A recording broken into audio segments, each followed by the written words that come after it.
presentation, we will explore the melodic, harmonic, and metrical choices of Percy Grainger in Horkstall Grange, the second movement from Lincolnshire Posy.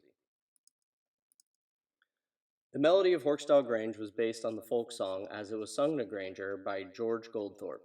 It recounts the tale of a foreman at the farm at Horkstall, whose name was John Bowling, who had a falling out with one of his workers, Steel Eye Span, and the fight that ensues between them.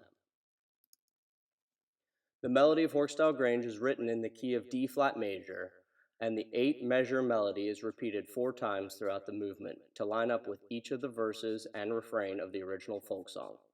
The melody begins immediately at the onset of the movement, first played by the horns, soprano and alto saxophones, and baritones, to match the tessitura of a mid-voice soloist such as Goldthorpe. The accompaniment uses a lot of parallel fifths, as is typical in folk music. It's important to point out that the mixed meter that Grainger uses is an effort to align with the ebb and flow of tempo that is often used in unaccompanied folk singing. Here he uses a 5/4 measure that creates a longer beat 4 in measures 3 and 5, rather than keeping them in 4/4 and putting in tempo changes or fermatas. Here you can hear how it may have sounded as the original folk song. In Horkstall Grange there lived an old miser. You all do know him, as I would say. It's him and his man that was named John Bowling.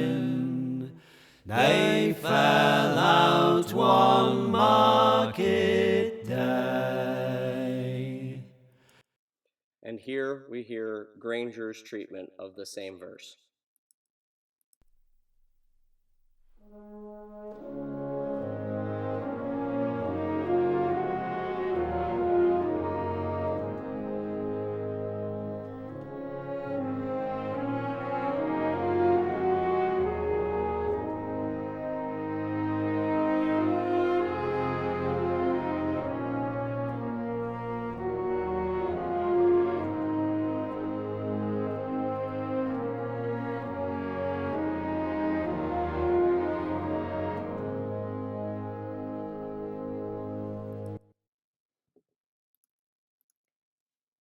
In the refrain, the upper woodwinds take over the melody as if a chorus was entering to sing that section.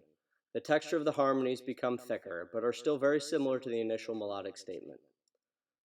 The most noticeable harmonic change occurs at measure 14, at what could be considered the apex of the melody, with a D-flat 7 chord followed by an E-flat minor 7 chord in the key of D-flat major. As you will see, Grainger likes to use a lot of stepwise motion in his harmonies.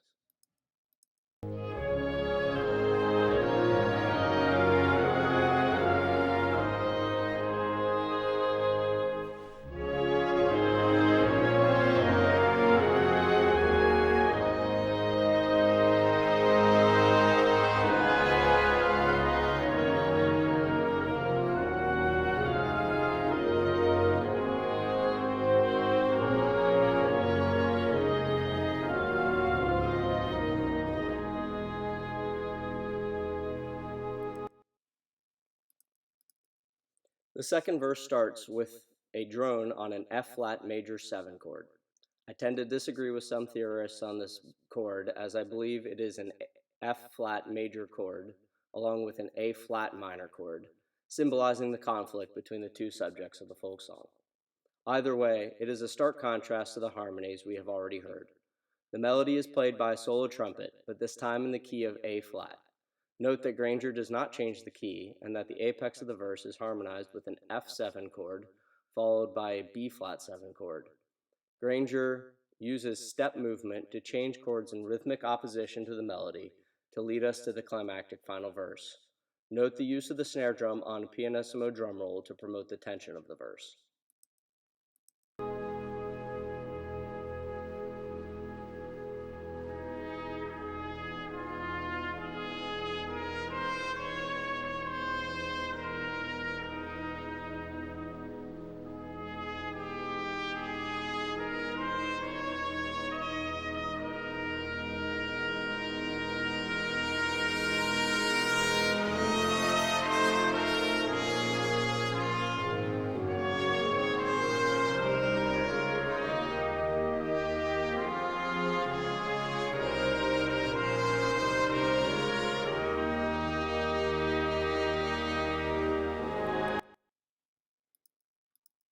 The final verse sees the return to D flat major for the melody, but with the full band finally playing at a forte to fortissimo dynamic.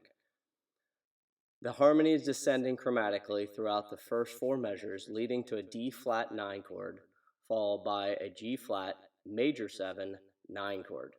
Both of these chords incorporate non-harmonic tones that add to the dissonance as the violence of the span and bowling escalates and then quickly ends. This is signified through the quick dynamic withdrawal in the last four measures from fortissimo to pianissimo. The movement ends on the same F flat major 7 or F flat major / A flat minor polychord from measure 17, perhaps stating that the conflict between these two men is not over.